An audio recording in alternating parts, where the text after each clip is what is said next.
mu bintu bimwe bimwe kuko iyo umuntu afise urubanza akabura abamufasha urubanza usanga bigoye mugabo umuntu afise urubanza hama bakamushigikira usanga ari ibintu vyiza no musi natwe niyo occasion tumaze kuba twerekana kuko iyo tugiye turashigikirana mu bikorwa iyo tugiye turashigikirana mu bintu bitandukanye n'irya terambere tuba twifuza. Ikibazo ca nyuma c'amasiko Jadot bakwita Giti ca gutubwira igiti ca mbere wateye gikuze gifite imyaka ingahe kiri muri urwaruka twamadukorana imisi yose n'amashirahamwe atandukanye naco gituma fasha ukanya kugira ndabashimire hariho YBSP SSB hariho amagaba hariho abandi bajone bari mu bintu bitandukanye uno munsi babona bakora ibintu bitandukanye ugasanga barahuje ku kintu mu terambere ry'igihugu ugasanga uno munsi twagiye muri ibi tugashigikirana tugiye mu bindi tugashigikirana donc ni terambere no munsi ririko riradusaga kuko kera siko byari bimeze kera umwe yari gungira ko mugabo no munsi hari gufashanya mu bikorwa by'iterambere kandi hari gufashanya.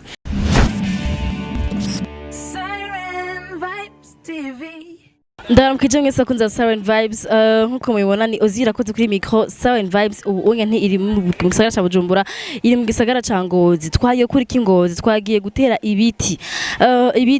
gutera ibiti twajanywe no jeune canke urwaruka umuhungu w'urwaruka yitwa Jadot NKURUNZIZA benshi basanzwe bamuzi ko kwizina rya Giti kora ko akazi sanzwe gukora gutera ibiti no muhungu amaze guronka ubusha bwinshi kuko kubwiyo initiative yo gutera ibiti uyu munsi nagiye gutera ibiti ingozi tumurondere tumubaze kubera iki yahisemo gutera ibiti ingozi kubera atera ibiti kubera gutera ibiti ariko kazi yahisemo canke ari umugabane ahisemwo reka tumurondere hama tuganya atubwire ko haje n'abajene benshi bavuye Bujumbura mbega baje gutera ibiti gusa canke hari ibindi bazanye reka tumurondere hama tuganire then twumve n'impamvu imutuma akunda gutera ibiti turi kumwe na Jadot NKURUNZIZA abenshi batazira Giti uretse kuba utera igiti ni kintu gituma bakwita Giti kubera nyene nakuze ndabikunda kuva ndi umwana ego je nakuvuze nagaragaje kuvuga ko muri introduction nakuvuze ko usanzwe ukora ibiti ukora gukaza ko gutera ibiti kandi ho maze kuronka ubushimwe bwinshi ariko ugerageje kwivuga Jadot NKURUNZIZA ni inde? Jadot NKURUNZIZA ni umwana wa kabiri mu muryango w'abana batanu hama Jadot NKURUNZIZA mperuka guheza amashuri ya kaminuza mu gihugu c'u Buganda mu gisata co gukingira ibidukikije hama ndi umuhungu nkabandi umujene nk'abandi bajene mu Burundi nyene. Jadot utera ibiti ahantu henshi twafise ibiti ahantu henshi mu ntara nyinshi ariko kubera iki iyi ncuro wahisemo gutera ibiti Ngozi? Uno munsi murabizi yuko igisagara ca Ngozi kiriko kirahimbaza imyaka 10 kibayeho imyaka 100 kibayeho twahisemo kugira natwe mu myaka 100 kibayeho igisagara ca Ngozi kibayeho tugire ico duterereye mu iterambere y'igisagara ca Ngozi hama hano hantu turiko turakorera n'ahantu hakomeye cyane kuko nk'abantu batwara imodoka canke bakunda kuraba imodoka ari karasiganwa kino kibanza ni kibanza gikomeye cyane hama habera amahari hama mu gihe abantu bahora bazanga ntibahora baryoherwa cyane kuko iyo haba akazuba nta kayaga baronka hama twimvire kugwiza ibiti bizana akayaga hama twateye ibiti vyinshi cyane hama turashimiye cyane uburongozi bwo ngaho Ngozi tunabusaba yuko bino biti twatewe bikurikirana kugira abantu bazobone nyene ko bicaye musi y'igiti hama bakaryoherwa baje kuraba iyo amaduka ari karahiganwa hama bashobore no kuba bo kwisanzura baronka akayaga keza batunganiwe mu byo baba barimo. Gutera ibiti umuntu ariko arazuva kumega biroroshe kubera ariko akantu plant ariko we nkawe nk'umuntu abikora canke umuntu azana ama plant y'ibiti mbe nakazi koroshe nk'umuntu w'umujene sakazi koroshe mugabo iyo ubimenyereye biroroha mugabo ikintu cyose ni intango umaze gutangura ibintu byose biragenda neza buke naco gituma nagomba ntere akamugwaruka umwe wese sohora ingabirano Imana yamuhaye atangure kuko mu gihe aba yatanguye hari ibintu vyinshi ahura navyo hama ingorane zikaba solution hama solution ibonetse hacaza bya bindi bita iterambere kuko acagenda ibikorwa koze no munsi acakora ibiruta vya bindi ejo hirya ejo akakora ibiruta vya bindi hirya ejo umva ibintu bikaca bigenda neza cyane. Ego Jadot wazananye n'abajene benshi bavuye Bujumbura kandi abajene basa nkaho menga baratagase aho gabeza umusore myiza cyangwa tubwire ukuntu wakonverse kugira badugane baze kugufasha gutera ibiti. Ahubwo mboneye kandi kugira ndabashimire shimire namwe bwe mwashobora kwitaba no munsi kuko namwe bwe muri bo hama urwaruka twamadukorana imisi yose n'amashirahamwe atandukanye naco gituma fasha rukanya kugira ndabashimire hariho YBSP SSB hariho amagaba hariho abandi bajone bari mu bintu bitandukanye uno munsi babona bakora ibintu bitandukanye ugasanga barahuje ku kintu mu terambere ry'igihugu ugasanga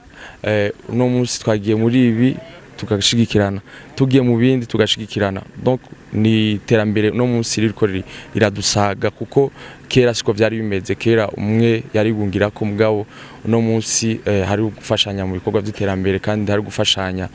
mu bintu bimwe kuko iyo umuntu afite urubanza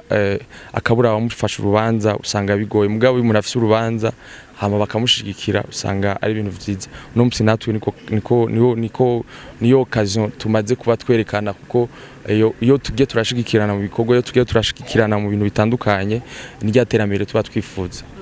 Ego ikibazo ca nyuma c'amasiko Jadot bakwita Giti cyangwa tubwire igiti ca mbere wateye gikuze gifite imyaka ingahe kiri muri ntara. Igiti ca mbere nateye gikuze cari kwa sokuru mugabo marerezima baragiciye hama ibiti no babwira ko ndi fier navyo kandi nuno munsi iyo babikoze ko numva mbabaye niyo ntabandi mu Burundi bakagikora ko numva nyene mbabaye nibiti biri kuri 28 November hama nibiti bikuri route igenda kuri airport nibiti biri kuri rijya barabara ugenda uvuye kuri Amsar nibiti novuga biri mu ntahangwa ku nkengera z'inzuzi novuga nibiti bikingiye hari imisozi twateye ko nka sororezo nibiti novuga biri mu Kinya ku musozi twa mu Kinya nibiti biri mu musozi twa Mboza nibiti biri kuri ruzi Kanyosha donc nibiti vyinshi novuga yuko nibukira ko mugabo igiti ca mbere coco Imana yaragihamagaye bwananje ndabitahura tu n'ubuzima Imana icakira bagiciye gifite imyaka ingahe kingana gute cari gifite imyaka 16 bisigura ngo watanga gutera ibiti ukiri umwana muto. Ego uno munsi ndiko ndakwiza imyaka 19 ndiko ndatera ibiti kuva nkivuka. Kumegazina ya Giti urarimerita reka tugushimire Jadot. Murakoze cyane Imana ibahezagire shimiye televiziyo turashimiye cyane gose kuko yamiba hafi abajone turayishimira kuko iratwereka uno munsi iterambere ry'igihugu aho ririko rirava naho ririko rirashika turayishimira cyane kuko iratwereka ibintu bishasha iratwereka iterambere niryo tuba dushaka kandi niryo n'abandi bajone baba bashaka naco gituma tuvuga tutsi nandi ma televiziyo akore nka Imana ibahezagire cyane mutera imbere nk'umuzinga. Ego nari ngiye kubaza umuntu ashaka kugira ngo agufashe canke aguherekeze mu bikorwa nk'ibinyo baronka gute tora tubipublia nk'ubunya turafise ibikorwa naco gituma mfata kano kanya kugira ntirakamo urwaruka gose ku gisagara ca Bujumbura ku munsi wa gatandatu itariki indwi kuva isaha 2 tuzotera ibiti inyuma yaho bita kwa ntari rushatsi niho hahora haba imyuzurira ugasanga yahitanye inzu mu Carama yahitanye ibintu mu Buterere yahitanye ibintu ku Interekwa naco gituma dushaka kujya misozi hanamiye ntare kuri urya ruzi ruri nyuma ya ntare rushatsi house shore gutera ibiti tuzotera ibiti vyinshi cyane kandi tuba turwaruka rwinshi uri karavyumva wese amisura gahuzu yitegure aze dushigikirane gabo azoza rugwaruka gusa kuko zokora turugwaruka gusa Imana ibahezagira. Ubushatse kuvugaruka bisigura ngo abantu bakuze ntibarimo abantu bakuze kuko no musi dushaka urwaruka tuhindura igendo dushigikirane twereke ikaroro keza batonya bacu hama batonya bacu badudubiza mu ndumane nitwasaza hama tumaze kwibaruka abana bacu badovuga ati abavyeyi bacu barasize ikintu mu gihugu cabo cabibarutse hama abana tuzokwibaruka bazoba mu buzima bwiza kurusha ubwo turiko turamutwebwe hama abuzukuru bacu nabo bafatiraho karorero bavuge ati sokuru yari cyo igeze gukora naco gituma mpamagara urwaruka kuko dufise imyaka myinshi dufise inguvu nyinshi dufise imyaka myinshi yo kubaho kuri nosi hama dufise n'inguvu nyinshi Imana yaduhaye kurusha iz'abavyeyi bacu kandi dufise n'ivyumviro bishasha kurusha iz'abavyeyi bacu Imana ibahezagire cyane murakoze cyane reka ndabashimye cyane abakunzi ba 7 vibes kandi ndabatumira ko Rosette itariki 7 ku munsi wa gatandatu gende dutera ibiti kandi nateye ibiti kandi hafise igiti canje nzora nibukira ko nateye igiti merci Jadot ko wazanye gutera ibiti n'abandi mwese muze kugira ngo tushe kugira umuyaga mwiza turinde n'inkukura be n'inkukura n'imyuzure nkukura iza kubera nkukura imyuzure tugena imyuzure hamwe n'akayaga keza kubw'igihugu cacu merci beaucoup utarakora subscribe ntibagire kwikora je no kuri Facebook ugire like ko amafoto y'abantu mu ntaho muzora muyasanga no kuri Instagram merci beaucoup turabakunda cyane bye bye Siren Vibes TV